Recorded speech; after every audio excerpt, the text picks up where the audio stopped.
Good morning, Liberty. It is Monday morning, May 20th, 2019. My name is Michael Bolden, broadcasting to you live from my home office and studio here in downtown Los Angeles. For the 10th Amendment Center, we are multicasting live through our channels over at YouTube, Facebook, Periscope, DLive, Twitch, and we've got archives over at 10thamendmentcenter.com/Good Morning Liberty. I hope you had an awesome weekend. On this show, I think it's going to be interesting. I'm going to talk about, as you see in the title, this is about standing armies and the right to keep and bear arms, but the right to keep and bear military weapons. And in this show, I'm basically going to give an overview of what some of the leading founders had to say about standing armies. And some people think that it's just about just a few quotes here and there, but this was a pervasive understanding, not just of the founders, but of the people of the several states, that standing armies were dangerous to liberty. In fact, if they weren't the most dangerous thing, they were considered very, very close to it. And this was repeated over and over and over and over throughout the several states. But then how does that relate to the Second Amendment? How does that relate to our natural right to keep and bear arms? I think it's very interesting, and I'm actually learning about this a little bit as I go, too, to understand the right to keep and bear military weapons in regards to this opposition to standing armies and how they thought that military operations would play out. Now, before doing that, I do want to say hi to some people out in the live chat. Looks like a good number of people joining us.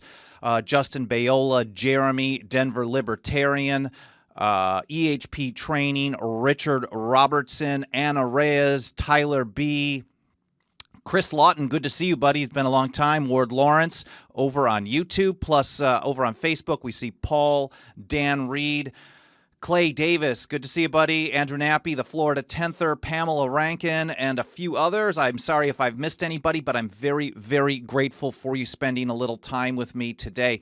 Of course, if you like the show, and I'm going to get this out of the way right off the bat, there's 3 very free and easy ways to trigger the platforms that we're on. Their algorithms are very easily triggered, and you can help us show the program to more people. That's smash the like, leave some comments, whether it's live or in the archives, and of course, share as widely as possible. With that, let's get into it. And I'm going to just first start out with a number of quotes, and maybe I'll just kind of ramble as I explore this with you guys and go through it a little bit. But I want to go through some quotes. One that I cite very, very regularly came a little bit later on. It was in the 1790s. I think it was 1795. This was done under the title of Political Observations by James Madison. And he says this, and if you're watching, you can see how I highlight it on the video. But if you're on iTunes, thank you, everyone, for the reviews over there. You can, well, the links are in the show notes, of course. And Madison said, of all the enemies to public liberty, war is, perhaps, the most to be dreaded because it comprises and develops the germ of every other. War is the parent of armies. From these proceed debts and taxes. And armies and debts and taxes are the known instruments for bringing the many under the domination of the few. And I don't think it's possible to overstate this one. The father of the Constitution said it, not me. James Madison, much smarter about history than I am. Obviously, I learned a little bit in between after he passed, but much smarter about the structure of government than I am. I'm just relaying to you what James Madison said. And I know some people would like to discount that based on their political affiliation, but James Madison, the father of the Constitution, said, war is the most dangerous because it leads to armies and debts and taxes. And when you have a lot of those, armies and debts and taxes, ladies and gentlemen, we have a trifecta these days. We have a lot of armies, a lot of debts, and a lot of taxes. This is how you put the many under the domination of the few. And when people talk about the 99%, this isn't about enacting a Green New Deal, which I'm going to talk about on a show maybe later this week. But it's about reducing armies and debts and taxes. That's what the founders wanted. We know, and if you watched my show about Thomas Jefferson reducing the national debt, for example, when he took office in 1800, I guess it would have been, I don't know, my dates are off sometimes, but he took office after John Adams. And he was complaining about the size of the federal government when they had about 130 non-military employees. So he cut the military because it was a time of peace.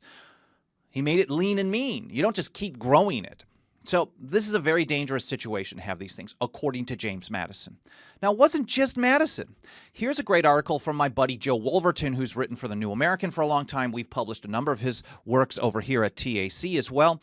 And this was back in 2014 at the 1787 convention, State Sovereignty and Standing Armies. There was some interesting debate between Madison and George Mason. Charles Pinckney got in on it a little bit. Oliver Ellsworth, a few others. But this is one piece that I thought, again, was interesting from Madison during the ratification time. Madison was taking the moderate middle ground here. And he says the greatest danger to liberty is from standing armies. This is the moderate view. It is best to prevent them by an effectual provision for a good militia. The greatest danger to liberty is from standing armies. He was taking the middle ground. And you can read through Joe's article here if you want, and Madison was talking about how, there were some that just want centralized power, there were some that just wanted, he referred to them more as the democratic type that were going to oppose everything, and he said, look, let's just make sure we can have a strong militia, we can use the standing army when it's in time of war. Now, unfortunately, the U.S. has been basically at war in one form or another for decades. Some people told me there's only been a handful of years when the country has not been at war. But officially at war, you would be able to have this standing army, raise the funds for it through Congress. And in the rest of the time, you have a militia. It's like the idea of a porcupine. You come step on us, you're going to get hurt.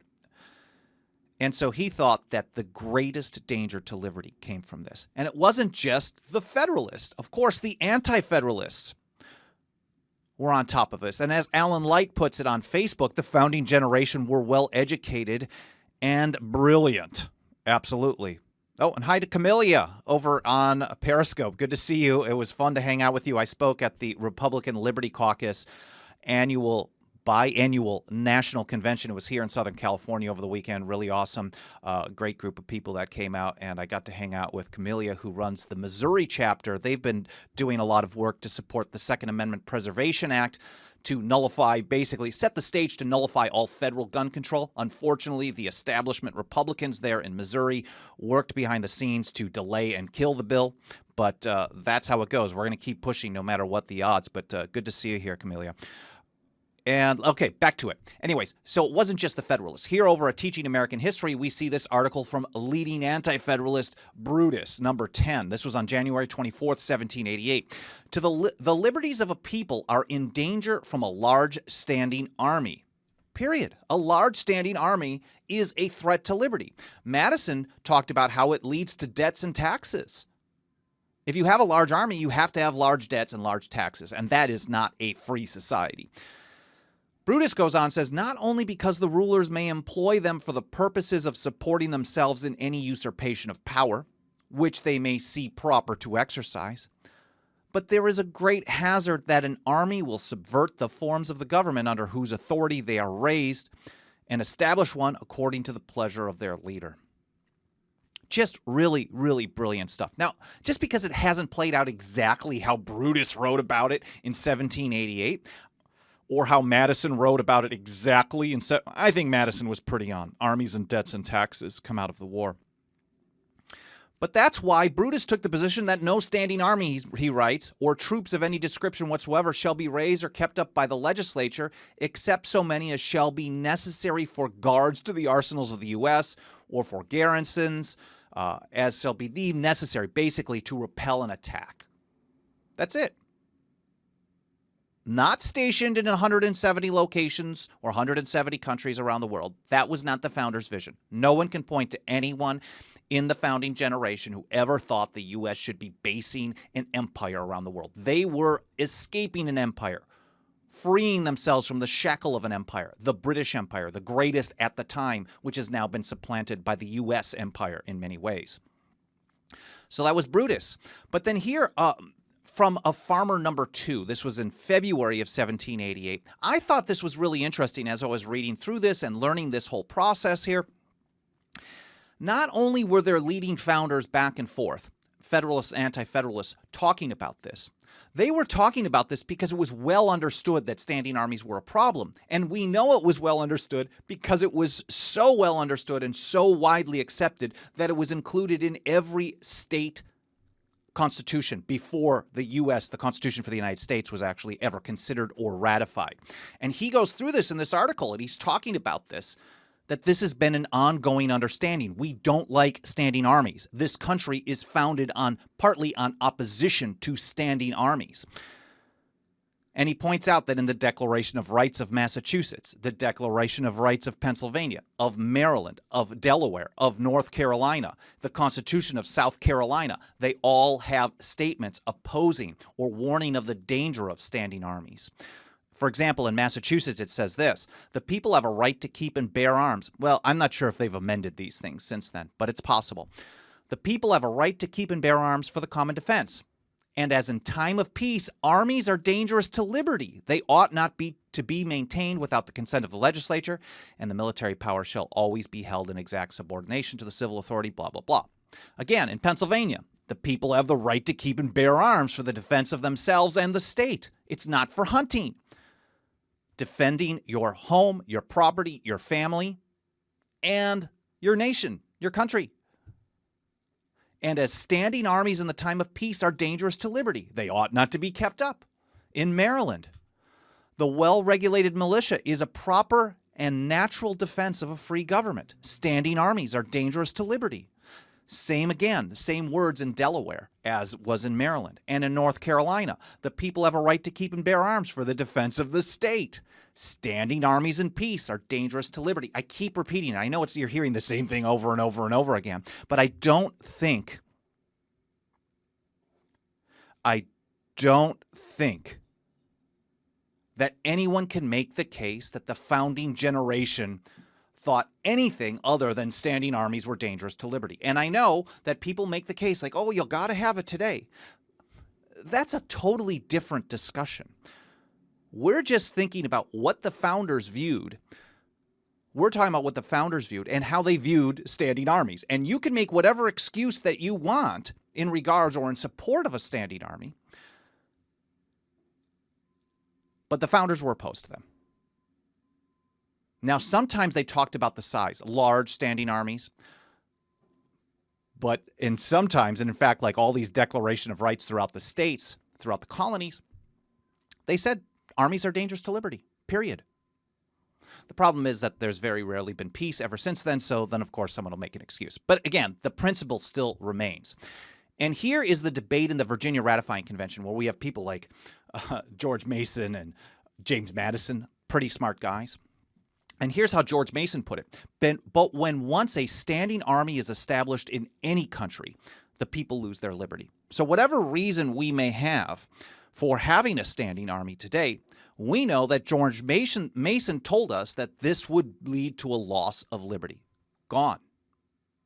And we tie that in with Madison's view that war leads to armies and debts and taxes. And I don't think anyone can. I mean, if you got an argument against it, I guess we got to figure out how to roll them out of their grave and take it up with them.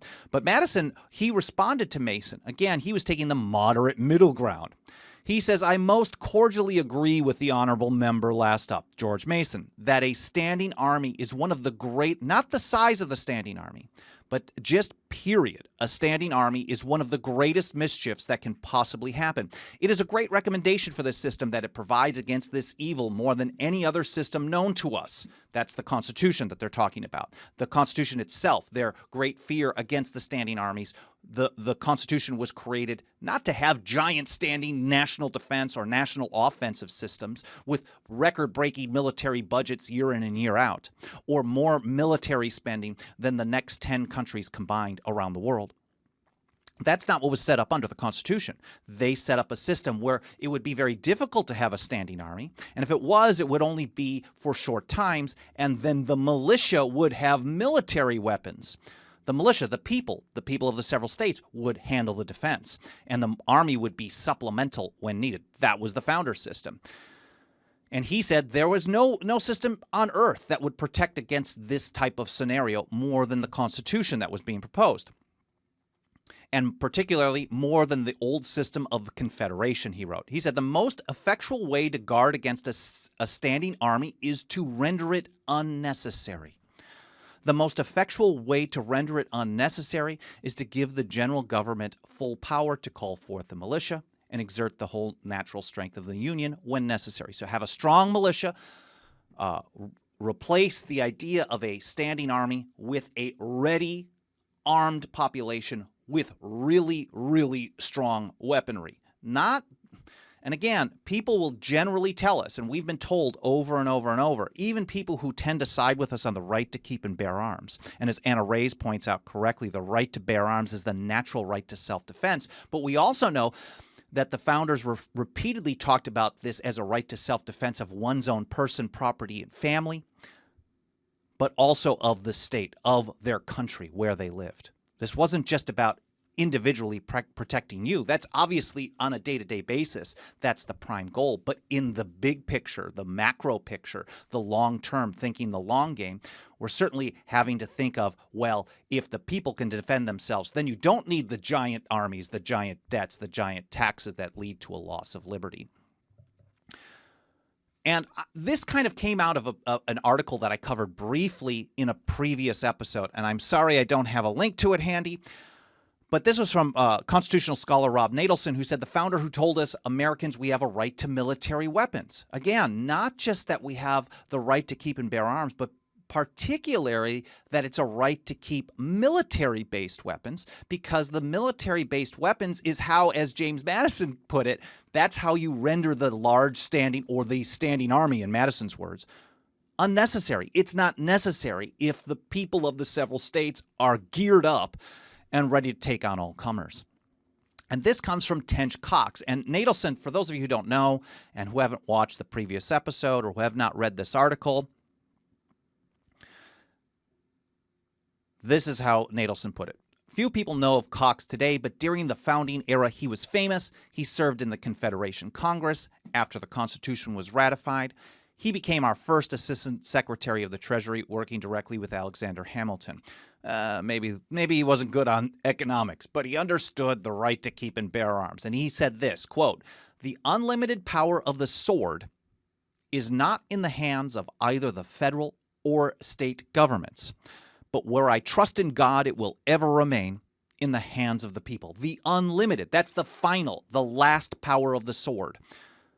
They talk about the Supreme Court. We hear all the time the Supreme Court is the ultimate and the final arbiter of what is constitutional or not. That's also a lie. The power of the sword, the power of the purse. They say the power of the sword is in Congress, power of purse is in Congress, sword is in the executive branch, but the ultimate, the final power of the sword is in the hands of the people. According to Tench Coxe, no one disagreed with him. I mean, at least not that I found. And he also addressed, according to Natelson, this is how he wrote, he also addressed the kinds of arms included. Their swords and every other terrible implement of the soldier are the birthright of an American. Again, their swords and every other terrible implement of the soldier are the birthright of an American. Because the founders wanted the militia to render standing armies unnecessary. Because if the people were armed and trained and disciplined like a military, it would almost never be necessary. And so Rob goes on, and this really, I think, makes it clear. He says, rifles such as the AR-15, which is misleadingly branded as an assault weapon, are protected under the Second Amendment, not despite the fact that they are military weapons, but precisely because they are military weapons. That is why that is what they wanted to do. This is our natural right. This is our birthright to be able to defend our home and our country from invaders. David Michael says, where is my M1A1? Well, you know, we could talk about, well, and Frank I says AR-15s are no match for military grade. But the point is, we could get into the nitty-gritty of what specific piece of gear, if you want, that I don't even know about. The principle, I think, is what's important. The principle is what's important. That standing armies are dangerous, and the people of the several states, the militia, is supposed to have the power, the weapons of the military so you don't have to have a standing army. Because that's always the excuse. Oh, well, what are we going to do? Trust the people with this kind of a weapon, with tanks? Or whatever it may be. I mean, maybe it's an organized militia where they say in each state, okay, well, we're going to have our own version of this. But it's not supposed to rely on Washington, D.C. because Washington, D.C. cannot be trusted. That's the point.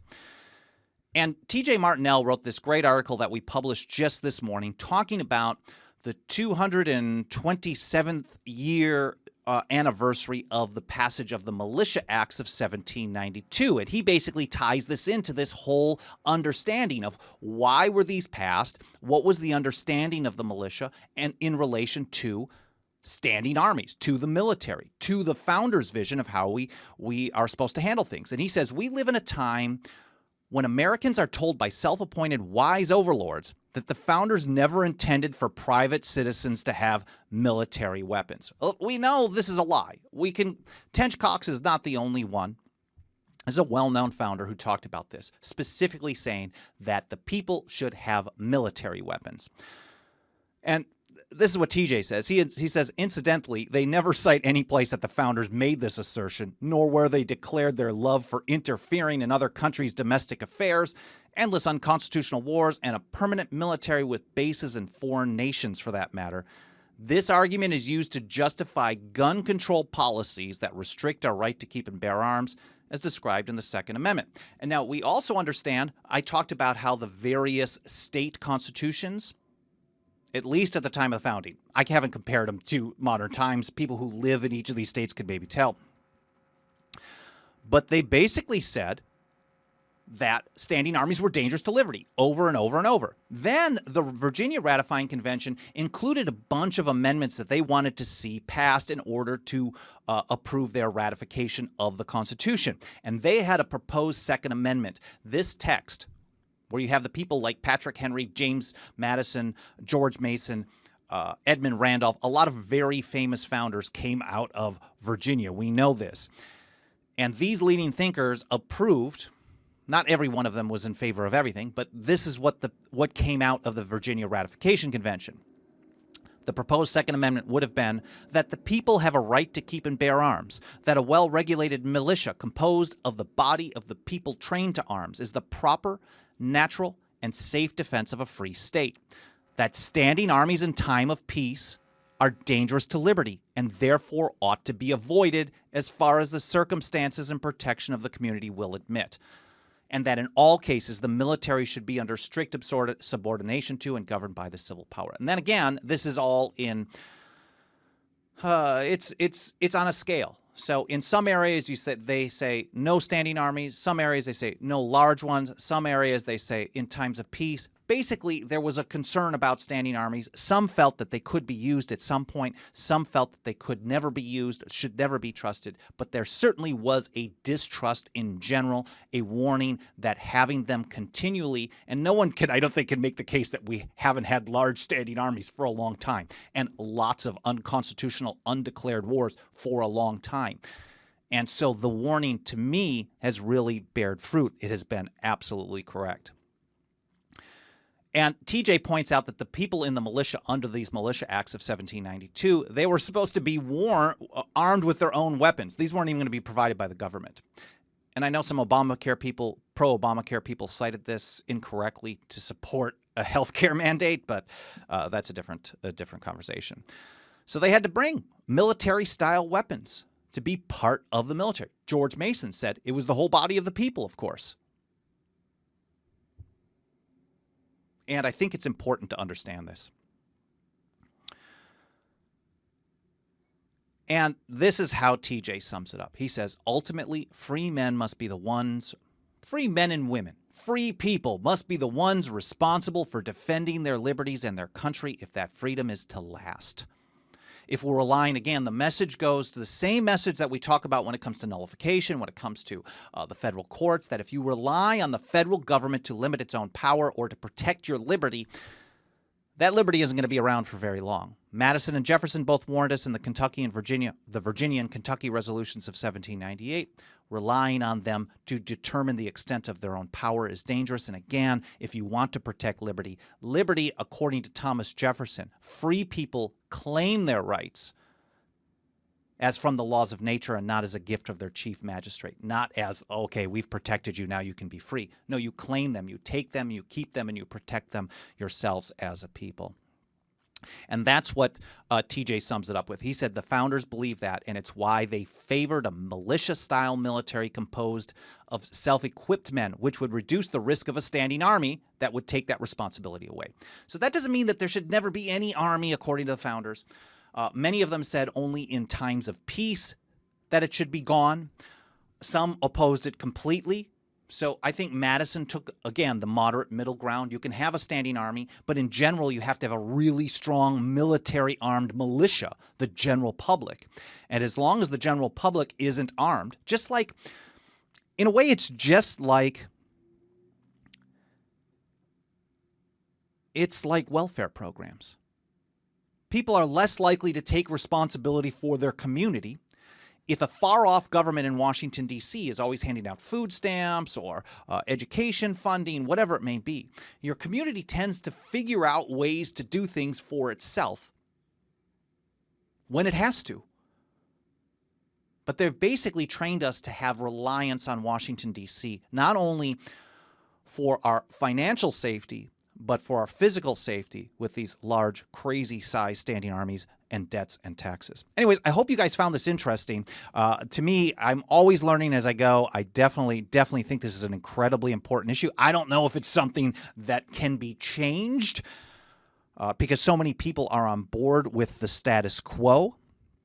You see any effort to even reduce the size of the growth of military spending as an attack on the military, hating our boys in blue. You must be with the terrorists. I've been told move to Cuba back when Bush was in office. I'm starting to hear that kind of thing again today because I just repeat what the founders had to say. Now, if you think the founders were stupid, the founders were wrong on this, I guess that's up to you to take up with them. I happen to take the side of people like Mason, Madison, Jefferson, and others over any living politician today. That's my personal opinion. So taking a look over on the live chat, looks like some good back and forth. Hereward the Watchful says, these so-called Second Amendment lobbyist groups are nothing more than controlled opposition. If they were truly pro-Second Amendment, they would point this out. My buddy Andrew Nappy often tells me that the 10th Amendment Center is the strongest pro-Second Amendment organization out there. I'm sure there are others that talk about this. Obviously, Nadelson is covering this type of thing, and we're reporting on what they had to say. I've seen good things over at Mises.org, fee.org, a few other places as well. I think we just need to ramp it up and create this environment where even if we don't think that it's possible to make this happen right now, it's always important to talk about our ultimate principles. And again, this goes back to Thomas Jefferson's advice in 1798 after the Kentucky resolutions of 1798 passed. On November 17th, the day after it was signed by the governor, he fired off a letter to James Madison in Virginia saying, here's what we passed. We should always, and I'm paraphrasing, we should always hold the principles that they contain. We should always talk about the principles that they contain and recognize that strategically that we don't want to be pushed to the extreme to try to get everything in one step, but then we should push as far as events will render prudent. Basically, talk about your goals and take step by step by step to try to achieve them. Any step forward is positive. So part of this show is talking about the ultimate goals, because if we understand the ultimate goals of the founders was to render standing armies almost unnecessary, then we have to actually continue telling people about that. I haven't done a good job of that before now. So hopefully we'll continue to ramp this up. I hope you guys are on board with that, or you at least found it interesting. Of course, all the archives are over at 10thamendmentcenter.com/goodmorningliberty. Remember to smash the like, subscribe, leave some comments. Feel free to email me, team@10thamendmentcenter.com. I'll see you back on Wednesday and Friday, every Monday, Wednesday, Friday, 9:30 a.m. Pacific time. I really appreciate you joining me today. Have a great Monday, and we'll see you on Wednesday. Peace.